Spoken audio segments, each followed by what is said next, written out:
Well, to begin, could you share your name and a bit about your journey to becoming a monastic? Yes. My name is Brother Phap Dung.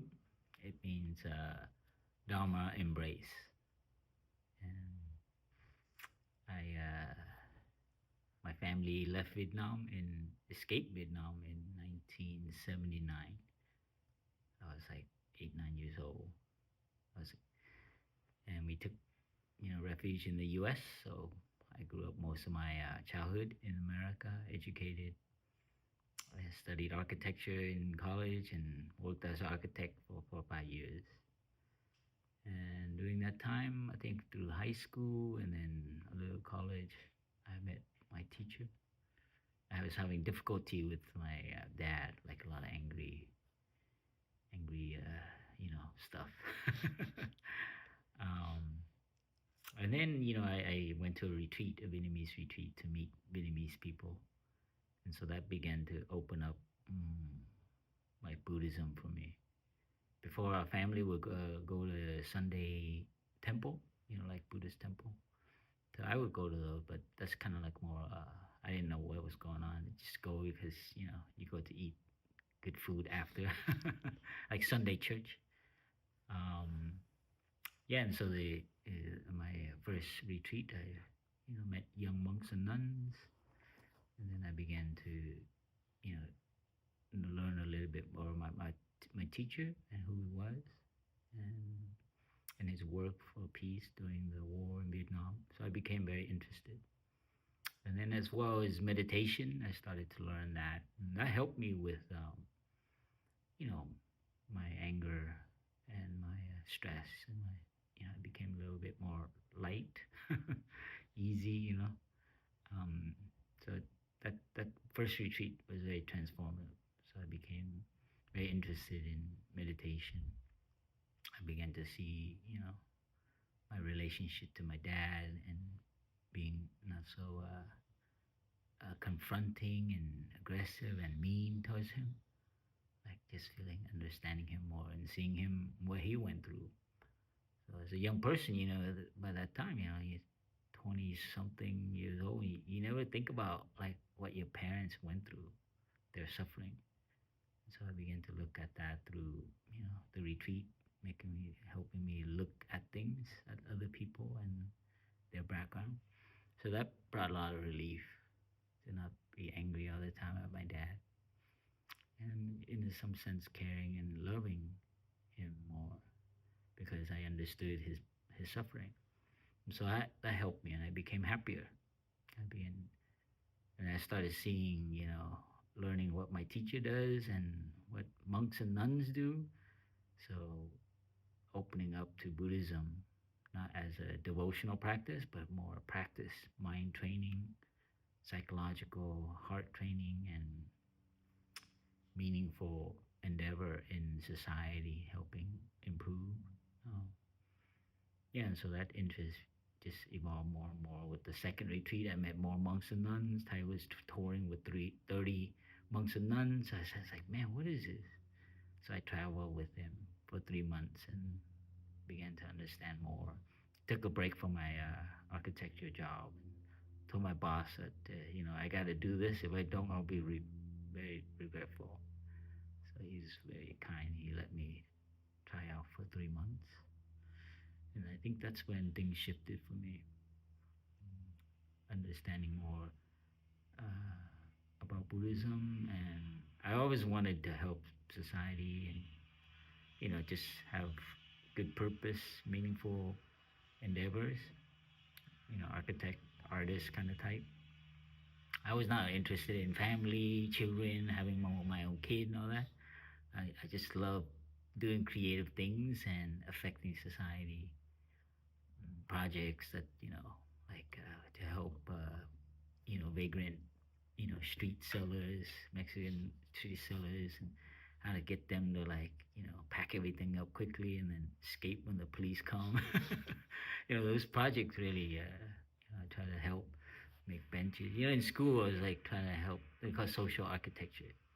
Uh, and I saw that the meditation and helping people live happily, peacefully, and to reconcile with their anger and their resentment and also find what is more meaningful and purposeful for living a life. So Buddhism kind of challenged me with that. I started looking at the corporate architecture, structure, institutions, quite ego-based, pride-based. Economically, it's for like rich people. Nobody can afford architecture. It's only for rich people. Social architecture, basically, you can't really do much, and it's a lot of bureaucracy and scandal behind that. Anyway, I kind of woke up to my profession. Although I love architecture, but I don't think beautiful architecture, becoming a famous architect and all that. I kind of lost interest in that, kind of like ego, pride base. And I saw the what my teacher was doing at the retreats. 800 people and how he helped people heal, like he helped me heal. And I think I began to be open up to the idea of a monk or a nun in the world is actually a good purpose to help better society. And then the more I studied history of Buddhism, I saw that wow, and this is like very radical movement. To choose this life is to choose directly what it means to be a human being and not just an employee or a good citizen, but to challenge the convention, to challenge our notion of happiness, notion of who we are and what our purpose is. So this is, that became very inspiring. It kind of overshadowed my passion for architecture, and partly because I saw it directly and how it helped me become more kind, more peaceful, more understanding, more loving towards my own family, towards other people who I did not like. You know, this, yeah, it kind of pulled the rug under me and what I thought was my dream. The American dream to succeed and get famous, and the typical stuff. You know. And it fit me too because actually, I'm not very interested in figuring a family and then buying a house with mortgage and being locked down and like, so this was much more artistic and creative. So I kind of see it like being a monk is kind of like being a student for life. you know, you don't need to work for anybody. You just keep exploring things. You don't have to produce stuff. You just like more. You understand and help people understand things and help them liberate themselves and find true purpose and stuff. It's like in a way you kind of affect the society one person at a time. And with retreats, you affect hundreds of people at a time. And they go back and they transform their way with their family, and then they start doing good stuff. So in a way, that's how I see how I affect the world. Yeah. So, hence, I'm still a monk. Yeah, sounds like a lot of freedom in the lifestyle too, as Yeah. you said. Yeah, it's interesting. A lot of people don't see it like that. It's like, you're confined, you conform, but actually it's the most fundamental aspect of being human. It's like a tree. Like you're going to ask the tree to be something else. So in a way, you kind of strip all of, and he's, just a human being alive and going around. And yeah, you get to actually be, instead of do all the time. That's right. Yeah. Oh, thank you. Can you share about Plum Village, like a little about its history and what separates it from other forms of Buddhism? Yeah, Plum Village was founded in 1982. Thai did some peace work being in the West, in Europe, in France. So he was calling for peace. And when the war ended in 1975, he saw the Vietnamese refugee taking refuge in Europe.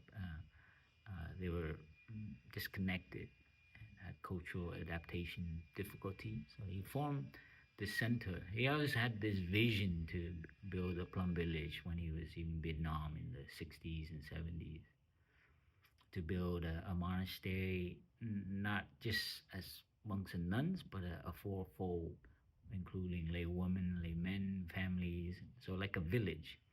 So he called it a plum village, not a plum monastery. So he had a vision and to take the Vietnamese culture, the village culture, the village mentality of how to organize a society. So he founded Plum Village with that background coming from Vietnam, and of course it later evolved to from being a refugee for refugee Vietnamese. At the beginning, it was a lot of Vietnamese refugees that came, but as he became more known as teaching meditation and mindfulness, many people came there to practice and to seek his guidance and teaching. So it became a refuge, a pilgrimage place for many Western American, European practitioners from Canada, America, all over Europe. So it slowly became a practice center, a mindfulness training center. And so that's now what it is for. And there's less Vietnamese now. More European, American, Asians from China, Korea. It's like a very international center now. And what is attractive about it is that Thai has brought Buddhism to not as a tradition of monastic temple and so on, but Buddhism as a way of affecting society and engaging society. So what's linked with Plum Village is the movement of engaged Buddhism, where Buddhists are not just monks and nuns isolated in their temple, but they're monks, monastics who affect and influence different aspects of society: education, politics, business, organization, governance, as well as the Buddhist psychology of helping people deal with all the mental illness that they were having. So Plum Village is a kind of a movement to bring Buddhism and return it to its close tie with societal structures and societal illness. So we become in, affecting that, engaging in that, and helping find and answer all these sickness that was happening in modern society.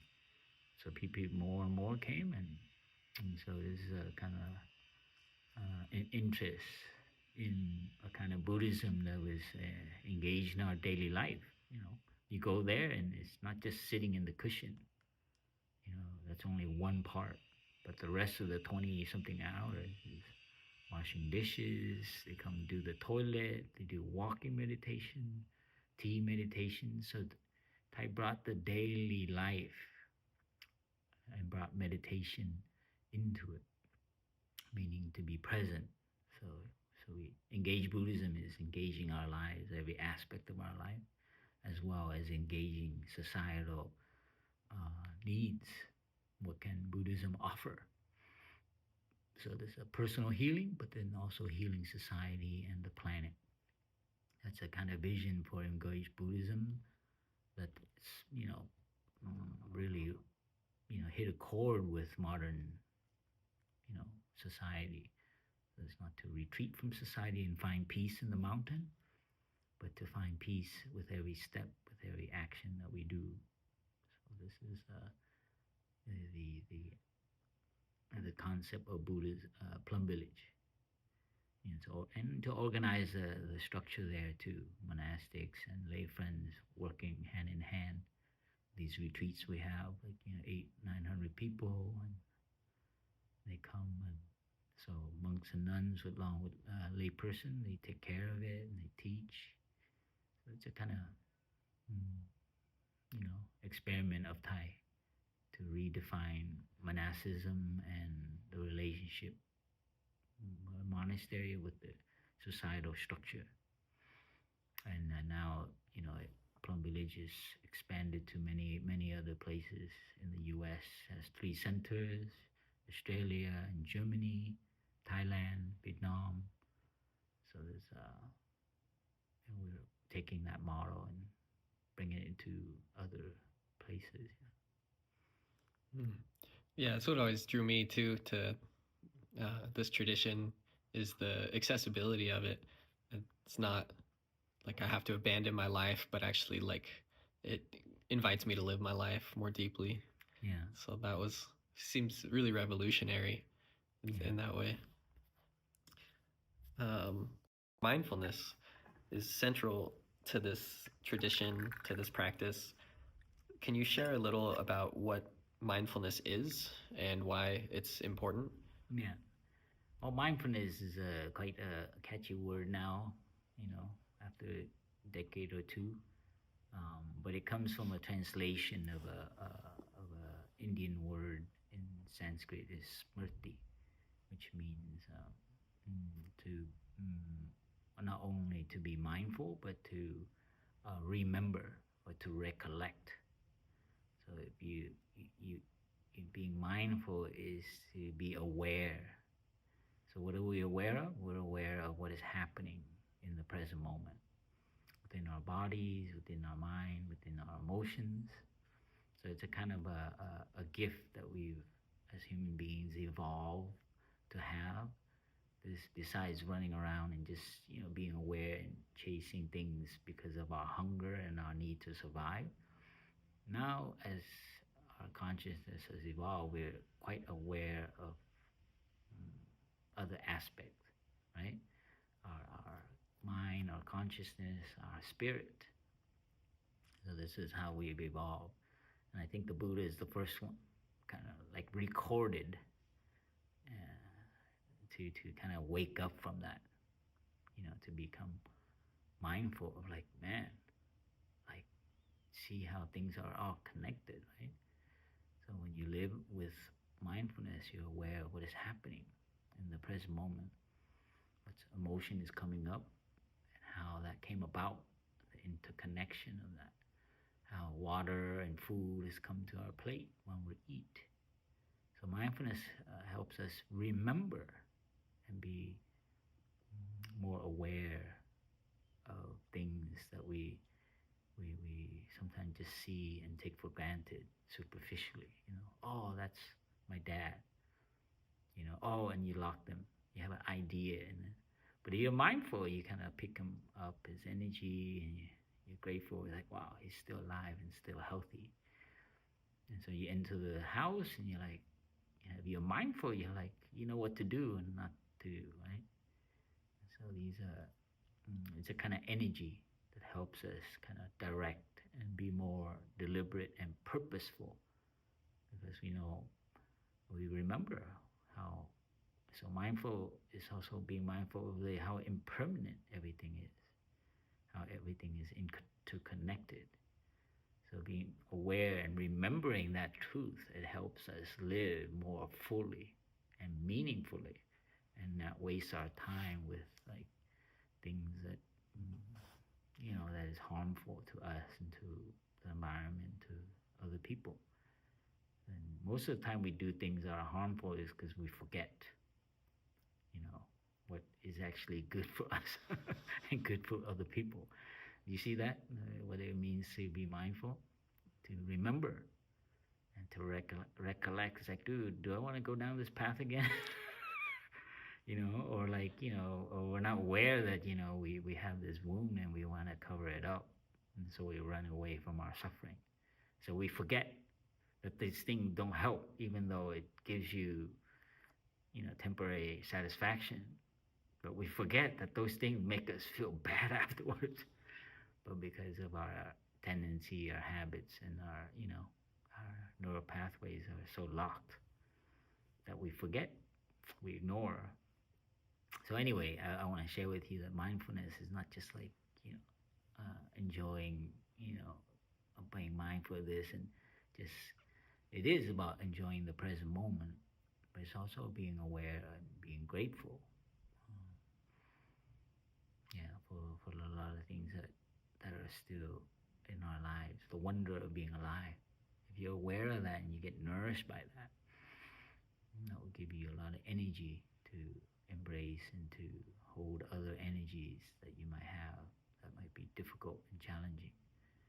So the more, so it can be cultivated mindfulness through meditation. We can be more mindful of our breath, be more mindful of our posture, our body. So you breathe in, you're aware of your breath. Breathe out, you relax. So you know this present moment, you're fully there. You're not in your head, right? You can be aware of your body. Is it tense? So you use your breath to be aware of your breath, and then take that to be aware of your body. And it goes like that. It goes from your body to your ideas, how you look at things, your perception, then your notion, your thoughts. And then you begin to look around and be more aware, focus-wise, one-pointed, or more of the surrounding, who's around and what's going on, so it's a kind of energy of awareness.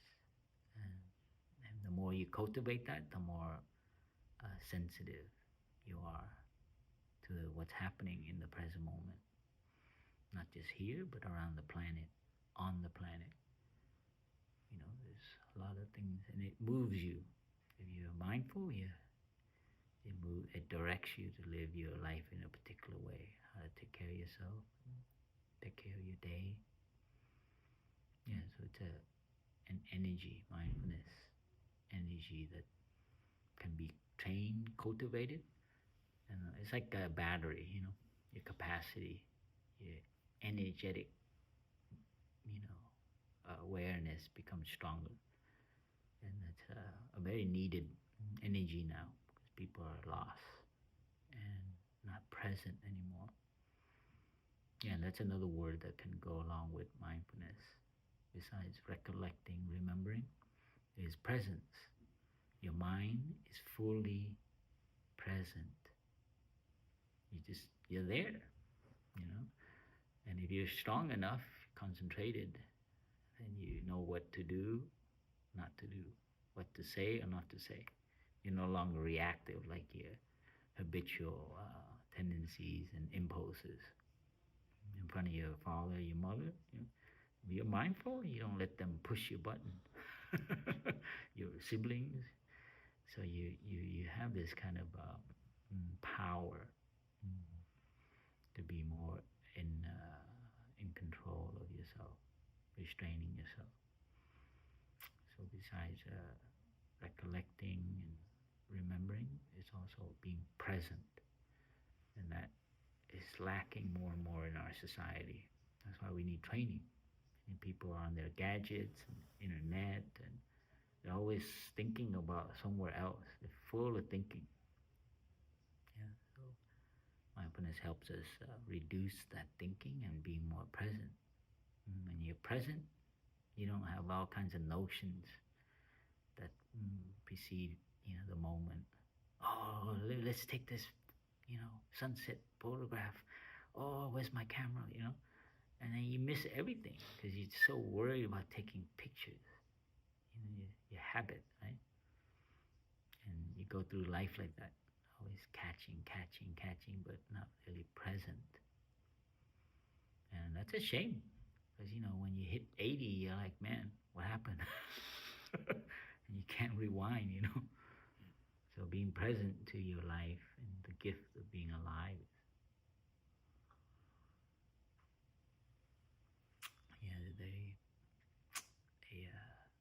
a treasure now. People, even successful, very successful people, they're not very present. They're succeeding. You look at their lives, you can just peek in as a fly on the wall, and then you see, try to imagine the life of these successful and famous people, the president, and all these great, powerful people. Like, oh man, I do not wish that for anybody.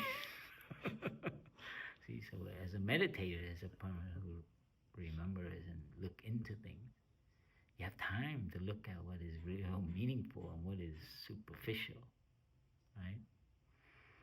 Mm. Yeah. Do you think well, the question that's coming up is around like suffering and what excuse me, in your understanding is like causes suffering. I know that's a big focus in Buddhism, like the second noble truth. There's a cause or causes to suffering. What in your understanding really causes people to suffer? And how can mindfulness help people with that suffering, or um, maybe it's not just mindfulness, but what helps people with it, take care of that?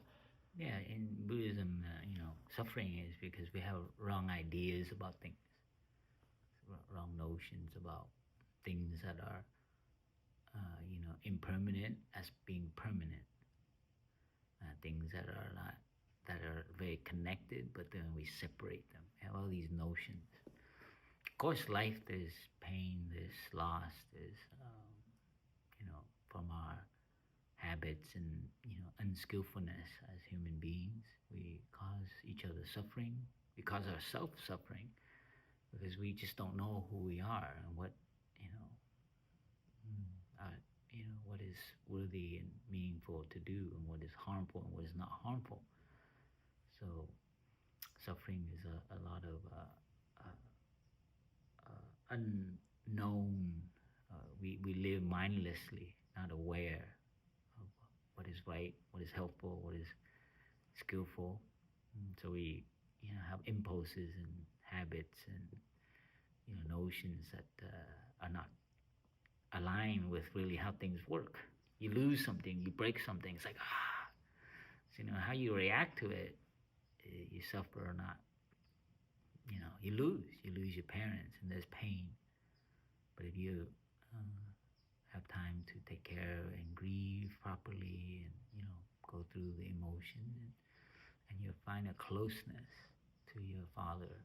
I recently lost my father 3 years ago, and man, I went through that sadness and just feeling this remorse for him and feeling also a relief for him. And so having time to process that correctly. So there's pain, but there's no suffering because I was able to live with him in the last year. So in a way, suffering is part of life. Things that we lose and things that we, some of our actions or other people's action. Um, but also we have a choice in how to handle that. Mm. I think mindfulness helps us because we learn to know what is appropriate and how to look at things. I would say he's like the only teacher I know that says that you need to learn how to suffer. If you know how to suffer, then you'll suffer less. So, anytime you hear, you try to remove suffering, get rid of suffering. But Thai's got a more organic, humanistic approach that if we learn how to embrace and hold our suffering, then we will understand its cause. So this is the first two noble truths. And once you have understanding of something, its nature and why it came about, that understanding is a kind of already a relief. If you really look at it, when we, have anger at somebody, it's probably because we don't understand why they did something or their background or what are the conditions that made them do that, and they are suffering as well. They have many habitual energies transmitted to them from their family. To begin to understand them, you kind of like, it's not like you forgive them and condone their action, but you kind of suffer less because, you kind of get it. Like, yeah, I know why he's like that or why she behaved like that. So that's looking deeply and understanding suffering. It's like a baby crying, Thai repeatedly reminds us. You hold the baby calm and peaceful. Your anger, your suffering, you'll begin to understand it. You don't try to stop the baby from crying by slapping it and trying to like tighten it and stuff, but you hold it, and you you get to understand it, and your peace and your calm also help. So suffering is inevitable, but how we deal with it is our choice. Mm. So this is a kind of one of the key element of Buddhist practice. The Buddha has shared many times that his sole intention is to help relieve suffering. All his teaching, and we need to remember this. Like his whole Buddhist practice is to help relieve suffering. So it's a very therapeutic tradition. It's not to like reach purity, enlightenment, and like transcend everything, and but actually it's learning how to heal and to embrace our suffering. And from that, you find relief, and you have compassion, and then you begin to act and help other people. So that's what the Buddha did. That was the model. Once you heal, transform, and you find relief, it's naturally you're gonna have more compassion and a kind of willingness to engage and help relieve suffering of others. And then, of course, suffering needs to be balanced with happiness and peace and joy and ease. So you have suffering, but it's not only thing that's happening. You're still alive. You know, you still have your parents. You can add to the list, and this and that, both that, and so you can have suffering and happiness and peace if you are mindful and to take care of it, to not deny it, to not run from it, but not be drowned by it. But there are other things. So when you pay attention to the other non-suffering element, then at least you have some space. You give yourself some time, and the healing will happen. And so this is very important in our practice as well. You have suffering, but that's not the only thing. People have a little emotion, and they are overwhelmed, and they forget that it's just an emotion. They're overwhelmed for it. So some people are addicted to suffering. They like to wail in it constantly. So they don't know how to. That's why they suffer, because they have this idea about themselves. So that's very important to also see the other things happening in the garden. Like you might have a toothache, and when you find relief and stuff, like right now, you don't have a toothache. It's like, man, it's a great feeling, right? So all of a sudden you have joy. So you have to focus also the things that are going well, and you got to train to remember those things. That will give you energy to embrace your suffering when it comes. So don't just waste your time, and so when a challenge comes and you're overwhelmed by it, it's because you haven't practiced and trained yourself. So that's what it means to learning how to suffer. You train to know how to generate your own happiness and joy and peace. So when you need to, you have the capacity to hold the baby. But if you're like full of like anger, and your mind is so stressed and occupied, the way you hold the baby is gonna cause more suffering. You see, so you have to be taking care of yourself. And it's hard because not a lot of people have that. They're quite busy and occupied. And it requires attention and training. So suffering has many aspects. Yeah. I remember reading one of Thai's books, The Heart of the Buddha's Teachings. He says it's too simplistic to say that suffering is just caused by craving, like the traditional statement, but it's really about looking into this particular suffering experience and what is causing it. Yeah, there's something you mentioned too with like the views that we have of ourselves or a lack of understanding that often contributes to suffering. And one of the things Tai often spoke about or even coined the term for is interbeing, and that the kind of emphasis on or misperception of a separate self often causes a lot of suffering. Can you speak to that a little? What interbeing is, and maybe the importance of recognizing that? Yeah, interbeing is just Thai's new rephrasing of the one of fundamental teaching of the Buddha, which is interconnectedness. Like I always tell the children, it's like, you know, try to find me something that's not connected to anything else. And, you know, they go, oh, a brick. Like, well, where does a brick come from? You know, and so a star is like, where is, you know, people, yeah. So they'll come up with all kinds of stuff, and then we look at like, is it separate from other things? And it's very great. It's a great exercise, and I, you know, so interbeing is the notion that is connected of this web of you know, causes and condition to link everything. It's quite modern, actually, considering that it was realized that, you know, 2,500 years ago. So it's quite modern in its you know, what they're finding out now with quantum physics and so on. And this is very linked to the idea of self. That we think we're separate. You know, the mind loves to separate things. It's because of ignorance. Because we, you know, as a biological animal, you know, the idea of creating a self, an identity, you know, as children grow up, they form a self identity. And that's needed in biology, in biological evolution. Then you can be self sufficient, self reliant, and more independent from your parents.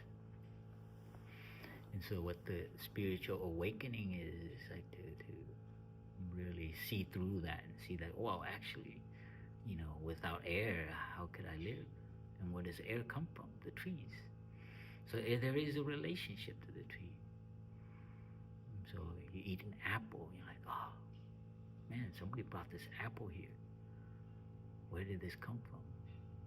So you begin to feel, so this kind of awareness, mindful, remembering, recollecting, like I shared, it gives us, you know, such awe and wonder about life. So interbeing is, you know, if you keep that alive and awareness, man, it's hard for you to blame anything because you see, like, yeah, that happened. Yeah, I see why it happened. They're ignorant of their connectedness. They think this group of people is different from that group of people. They start blaming and demonizing the other group. And they see they're their own brothers and sisters. And you look at the history of the area, man. Like Vietnam, you know, like, you know, we, you know, once were gooks and, you know, VCs, they gave us names, so it makes it easier to kill us. But, you know, it's because they don't understand where we come from and who we are. You know? So humanity is growing up to and science as well, to see this interconnection of all things, and we become, yeah, hopefully less arrogant and of our human species as the dominant and everything else, the environment, and, you know, marginalized cultures and peoples are here to serve us. You see, out of greed and ignorance, out of wrong perception, discrimination, biases, that we cause pain. And I think this is a fundamental way forward for humanity, to see the ecosystem and humans are part of it, not control or manage or, you know, the god of it, right? So this is very important idea, and in science and many parts of society, modern society is starting to wake up to that. Environmental movement, you know, a lot of things still discovering. Just I think the last 10 years, the mycelial layer, the fungi, right? Understanding, yeah, many wonderful things. Animals communicating, and, you know, there's certain things that, you know, we we're not aware of yet how interconnected we are. The water system, the climate, how you mess with something, you can have ramification. So this is something you can choose to ignore all you want, but eventually, what we do to others, what we do to the environment, to the water, to the air will affect us because they are us. I think living like that is, yeah, it's hard. It's hard to do that because everything, has a effect, right? But it's also a wonder to see what a miracle it is to be alive. All the causes and conditions, the interbeing nature. And even just in intimate psychological term, like you and your dad, you grow up and you feel like, oh, that's my dad and this is me, and that had nothing to do with me. But you see, when he suffers, it's hard for you to be completely happy. So this is deep link with you and your father. And so this is something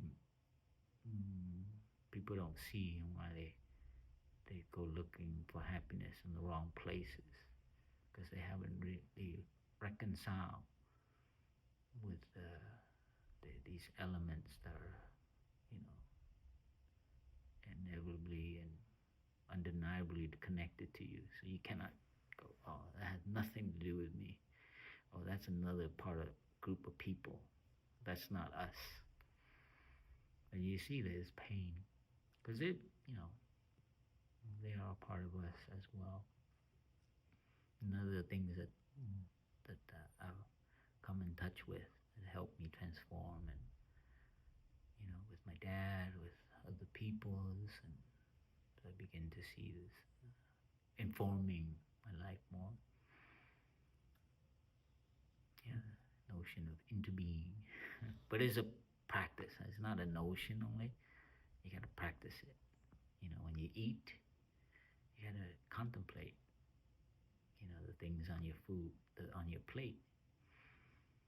So interbeing naturally brings wonder and gratitude, and so you begin to live like that with a plate of food. When you open the faucet, this water, man, with just a turn of a nozzle, it's like that is a miracle. So this is something I learned from my teacher. I remember him all the time. When he turns on the water, he just doesn't turn it full. He just turns it really slowly, And in the hut, I can hear him in the bathroom, and you can hear the sound of the water, but when you turn it on, it's like full blast. And yeah, that comes up with me all the time when I'm in the bathroom. And do I really need to like full blast? So, but when I'm forgetful and I don't know and I'm not really, but I will remember and I'm like, okay, and I remember Gatha, all this water, it comes from high in the mountain, from deep in beneath the earth. It comes to me to wash my hands, and I vow to use it in the most compassionate way. So using that water, all of a sudden you know what you're supposed to do. So see, washing water is very connected to everything else.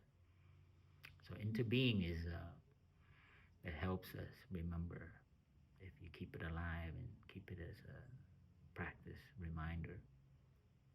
So it's not just a philosophical practice.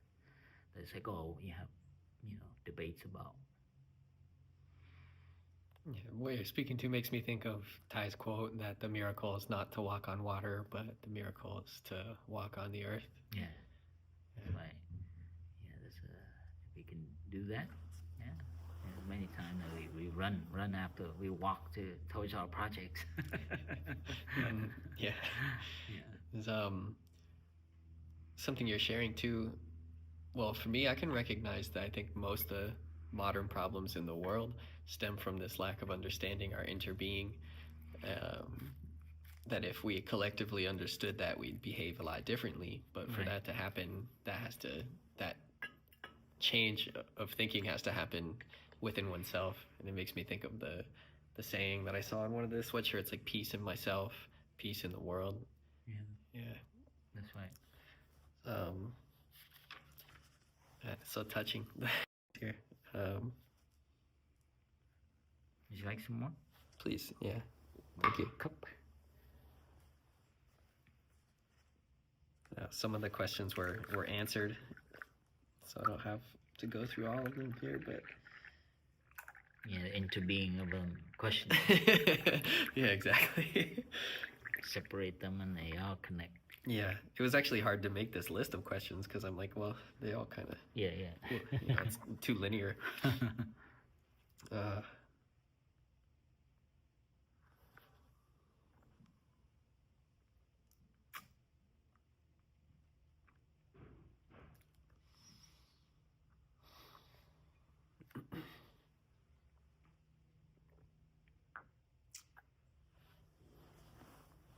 many different directions I could go.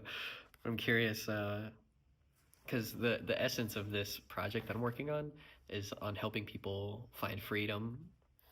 Well, originally finding freedom from suffering, but I've grown to understand it's not from suffering. It's more transforming and knowing how to take care of their suffering. But still, the focus of the project is on the Buddhist wisdom for how to understand and take care of suffering. Mm-hmm. And so I think mindfulness is one of, if not, one of the most important way that people can do that because they have that capacity to really look at their suffering. So I'm curious if you can share how people can apply mindfulness to their daily life and perhaps how they can, with that, take care of their suffering in a really practical way. Yeah, it's always seen as like a practitioner or a meditator is kind of like a farmer. If you organic farmer, yeah, and it's important that word organic, and so every suffering and all our nature things are organic in the sense that they're transformative. You can transform things, so things don't just come out of nothing. It goes from one state to the next. So all our emotions, all our suffering, all our ideas, they come from this kind of like um, activity, one type of energy to another, one form to another. So in our practice, we always see that things are, and that's very related to impermanence, right? Things are changing and moving. So our practice is to train ourselves to know how to take care of it. So when we're more mindful, we know how to take care of it. Just like the farmer knows how to take care of the farm. Which seeds to plant, which seeds to how to take care of them when they get to certain stages, and how to weed, how to take care of the land, and how to leave it alone when you're done, and trust in the nature of things, the air, the sky, the rain, the clouds. So the farmer, that comparison can inform us a lot in how we take care of our lives. Like what kind of seeds, what kind of things we want to plant. Uh, so do we want more anger, more jealousy, more resentment, or do you want more peace, more calm, and kindness? So the meditation practice, the mindfulness practice, help us cultivate a kind of awareness and a direction to make these seeds bigger. So there's certain things we like, and there's certain things that are not helpful. That's how it is, you know. When you do good, and not only you benefit, but other people benefit.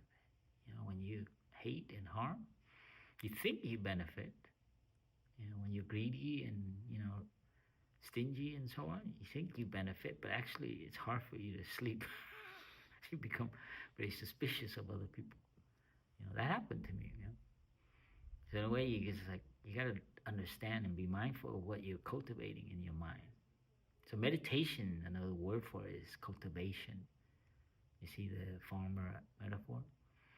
So in daily life, we train to be more mindful of the present moment. So it allows us to, it's like, oh, what seeds am I watering? You see? So this is very, very important, because many of us, we are transmitted habits and ideas and notions from our ancestor, from our upbringing, from our culture, and we don't have time to look at it. Is this really good for me? Or is it like, you know, so it's very important. So more and more we practice, we have more energy and concentration. When you have concentration, if you do meditation regularly, and look, you live deeply each moment, then you're always examining things, investigating. It's like, oh, why did this rise? Why did that, you know, or why did that go away and make me feel like this? So you're always investigating what happens emotionally, psychologically, and physically. And so this is in our daily life. We if we live and train like that, then challenges and stuff, it can be dealt with more skillfully, and we learn how to live in a way that nourishes the goodness in us, and it helps us, live more peaceful, more happy. So these are not just concepts. Like, it's training in daily life, how you cook, how you are at the computer. So, so training to be aware of your body is one. When you move, you do walking meditation, aware of your steps. So it slows you down. And it's like, oh, it's very slow and inefficient. You should rush. Yeah? But you look at people who rush. Are they more efficient? So on. See the consequence of that. Um, so walking meditation, eating meditation, these kind of things help us cultivate that energy of awareness, and that helps us. That helps us in dealing with whatever arises. See, so this farmer is not afraid when things happen beyond their control, or like not, you know, as they plan. So they cause them suffering. They're not afraid of it. Like, they know how to handle suffering. So it's organic. You see, so if you cultivate, you know how to cultivate, and you don't know how to reuse the suffering, the compost. You know how to have time to look at it, they're turning the compost, right? So it doesn't become sour and resentment and, all these tight emotions that we hold on. It's like, oh, I don't want ever to talk to my dad for 6 years, man. And people don't go talking to their parents for 6 years. Dang, that's like crazy. But you understand why, though, because they don't know how to turn the compost. So it becomes very sour and they get sick. So this is something, if we know how, the skills of turning the compost, understanding its nature, having time to look at it, look at the different elements of it, looking at our own grasping and avoidance. And so you begin to understand it more. And that's what it means to turn the compost, to look into suffering. You understand its nature, and that will reveal to you what to do and not to do. So you don't continue to ruminate on your, oh man, he's so like that. So you create these ideas. And so the compost, the suffering, becomes a source, a rich, of, of rich soil, right? And it helps, other fruits and plants that you want to cultivate, of understanding, compassion, forgiveness, hope, conviction, direction, care, acceptance of the other person. So you blame less. You don't blame outward, you don't blame inward. You just kind of, now your life is to investigate. Like, why did this happen? And famous story of the farmer is Tai Shang, that, when the lettuce doesn't grow like it's supposed to, the farmer doesn't get angry at the lettuce. It figures out what they did the next season, he improves. It's ridiculous for you to sit there and yell at the fruit tree because it's not, It's like, why didn't why didn't you do it grow properly? And like the way, the farmer never, understands like, oh, okay, I timed it wrong. The season's different this year. So you look at your life like that. It's like, why did this happen? What's the nature? So you begin to investigate everything. That's what I mean, a full-time student. Dude, and things, especially when things go wrong, it's a great time. Like, whoa, why did I react to that? Why did they react to that? Like, oh, greed, anger, resentment, notion of who they are, identity, judgment, shame, guilt, identity, the idea of who you are and all that. Oh man, big block. Yeah. I mean, it's good, you can't hide from that, who you are and your particular character. But we get so tied up in it, and you can easily suffer when someone messes with your identity or your concept of who you are. I'm not Bob, I'm Smith, or something like that. Or like, yeah, there's a lot of issue with that right now. That comes from my looking at how I went through that as well. So I don't blame them. It's like the process. Hopefully they wake up from it. So this idea of self in the modern language is identity, your ID, who you are, right? I'm type A, I'm kind, I'm Scorpio, I'm, extrovert, introvert, I'm ADD, I'm, borderline, autistic, I'm socially in depth, what is it? Now they have a neuro challenge, neurodiverse. Diversion. Yeah, yeah, Yeah. neurodiverse. I had somebody who is multi-personality. Oh man, fluid, they call it fluid personality. He's like three personality in one, and he's like, oh, now I'm Karen, and oh man, but he's gonna lead to a lot of suffering because it's very related to his idea of each one. Although he's like, it sounds like he's tolerant of different personality, but yeah, yeah, if he's not careful, he could really, really suffer when someone mess with your who you think your personality is, and you think it's like, wow, you have three personality, that's amazing, but it's still personality. Yeah, you're gonna suffer. So limit yourself. It's like, present moment, man. Don't have a notion of who you are. Let the moment dictate it. So you don't react from a preconceived notion of who you are. But it's hard. It's hard because we do, these are things that we do just from habit and so on. Yeah, imposing some past idea onto the present. I remember Ty saying, "We suffer because of our views," as you said too. But it's like these views that we hold on to, and I think the view of self being one of the biggest ones. And I think having these formulas, I think of them as formulas like impermanence and interbeing. When you're investigating things, you can apply these to the moment.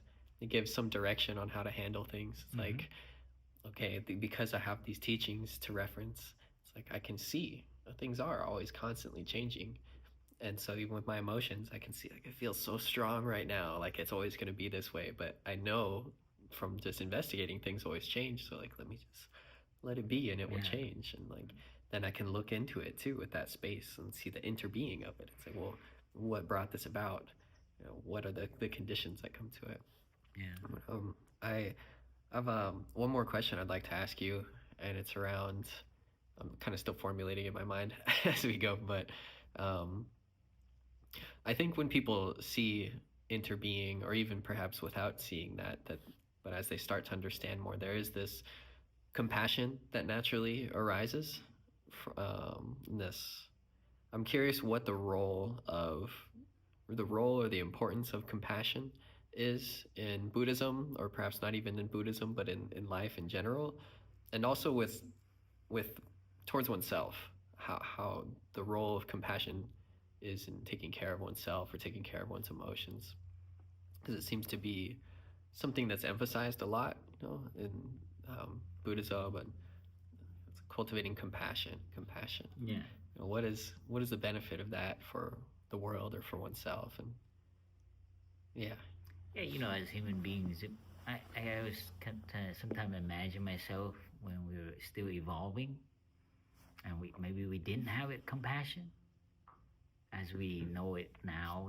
Kind of empathy and love and kind of like a caring for them as us, the interbeing nature. So compassion is feeling this deep sense of connection through our shared humanity. But I love exercise, to rewind through evolutionary, you know, yeah, how that evolved from, the mother and the child. I'm sure a mammalian, you can see this in mammals as well, vertebrates that take care of their babies, right? And the mother of like many animal groups will sacrifice its own life for the child. That's pretty radical. I wouldn't say that's compassion, but it's definitely not, you know, and the life preserving nature of animals, right? You know, where does that fit? Because the mother can survive and produce more offspring, but she would risk her life for her child. That's pretty crazy. So in a way, it's a little bit counter, but evolutionary in a sense. But maybe saving the child is to guarantee that continuation. Anyway, I always like to look at some of the early stages of care and sacrifice and feeling to prevent pain. When you see painful things happening to even animals, we like have aversion to that, let alone to other human beings, unless we train ourselves to demonize them and see them as inhuman, or like they're evil, or like a threat to humanity, right? That's the only way you can. That's how the military works, and all the endeavors to cause destruction. You need to like convince, because naturally, like a soldier, they're a father too. Like they see their child. Naturally, they also have that emotion. So you have to look at it. Don't take the Buddhist teaching just because it's been taught like that, right? So you have to look. It's like, man, what are the early stages of compassion look like? So you have to do those exercises. So I can give you a very rote answer about compassion, but what's important for me is for you to, for all of us to really look at our own nature. I look at ourselves, and yeah, when I see someone suffering, it's like, or like when I see one person doing harm to another person, or even through words, I feel awful. Like, you know, and maybe it's just some, yeah. I mean, I'm part of the evolution in the human family, so you can't really, say that I'm just one person. I mean, I think a lot of people feel that, but not all people feel that because of their own upbringing and their, you know, how they, have formed. So anyway, compassion for me is a good, but it's a very linked to suffering. That's one thing you have to see and understand. Compassion lives off of suffering. Love is great. You love, but compassion, love, it thrives on like lovable things. Things are well, great, admirable, and honorable, and these things are like positive, a character, right? You kind of love them. You love your children, but compassion is one beyond that. It actually, when your child or something suffers, and if you understand it, then that feeling comes. It's not just love. It's actually, very linked to that suffering or that challenge. So that's a very good thing to contemplate on. That actually compassion thrives from suffering. It's kind of weird, but it is kind of like the lotus of the mud of suffering, right? Those two are very connected. So so it's interesting to see that compassion grew out of suffering. So if you look at in the biological sense, you know, as we evolve and we're taking care of our children and our tribe and so on, it must have moved on from that evolved state, from elementary kind of care, love, and is it protection of the species, kind of, in the language of biology, right? To a more sacrificing so that others can suffer less. That's pretty cool. You think about it. So it's not innate in everyone. But it's there. There are people who will do things out of compassion, and you can see this during the war in Vietnam. Monks and nuns and lay people burning themselves with gasoline, and they don't do it out of despair and suicide. But why do they do that? It challenged the heck out of the more modern, rational Western society in the newspaper. Like, these people are deranged, these Buddhists are da da da da. Because, like, I mean, you look at history, even in Christian, Jesus going to the cross for others. Why would you do that? So something happened in the human psyche to see, probably because of this connection, so they no longer fear for their own death, but to see the benefit of awakening people and to bring relief to those who are suffering, because there's no other ways to communicate it. So these are some of the activities that the monks and nuns did, and the lay friends did, the Buddhists during the war. And as a young person, I was like, man, what is that? I even asked Tai in the early days of the first retreat about that, because I didn't understand it either.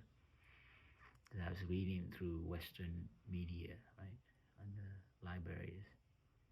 But Tai, yeah, I mean, I think it's published some of his answer to that. But mainly, it's a challenge. It's like I love keeping it as a challenge. Like, wow, and it has a lot to do with suffering and compassion. You see, so you think of the, more Neanderthal and early human Homo sapiens caring for their tribe, their babies, their offspring, to like modern times.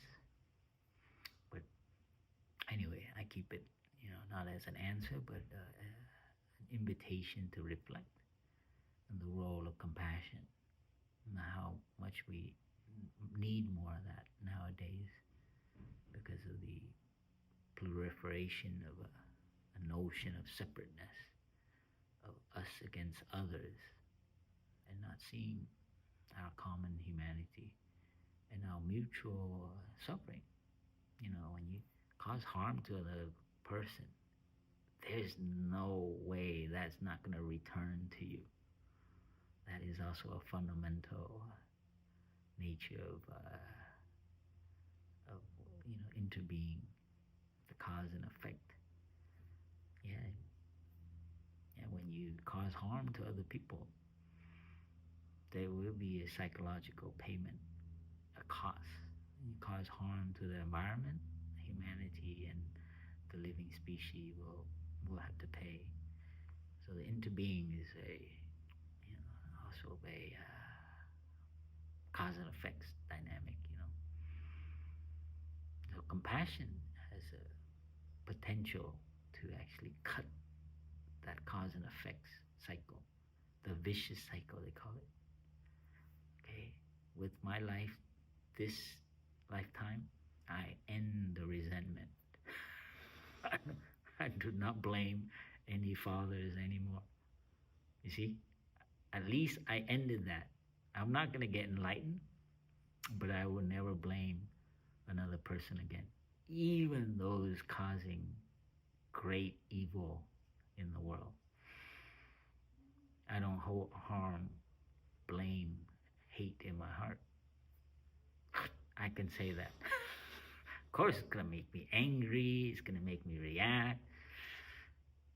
But I might have some judgment on their choices of solution. But I will not blame them. You see the difference? I think they're stupid, yeah, but I do not blame them because I know why they are like that. So at least one vicious cycle I have can confirm that I will not blame anyone, including myself. So I'm on, that has a lot to do with being compassionate towards oneself, not blaming oneself, but seeing causes a condition to cause us to be who we are now and to giving it more space and time and to evolve and not blaming others because you see also that into being nature of who they are, that they are also the victim. So compassion has a lot of more space. Anger is also a great force, but usually it's implosive. It will kill you eventually. It could cause a lot of immediate effect, but you study human history and so on, you see it's quite implosive from one dictator to the next, killed by the same poison. So compassion, he's evolved and it's pretty resilient. It's still around. Greed is pretty strong. Greed for fame, grasping for fame, craving and all that's pretty strong energy too. And you can see it's taking a lot on it now with the capitalist movement and the easy way to exploit. So that's pretty powerful right now. Anger and hate is pretty, but compassion is pretty resilient. I have that trust. Because everyone was born and they were held by their mom and dad, man, no matter what. Unless they really beat you and like try to kill you. But I think majority of us probably, were raised at some incident before the parents got berserked and stressed and mistreated you. You're probably well loved, at least a moment. That's why I always will bet it on compassion. Because, as we are born as a human family, I mean, yeah, maybe your parents didn't love you, but maybe your aunt or your grandma. Maybe you got deserted, but someone took you in. So I have that strong conviction that compassion will take, and yeah. Anyway,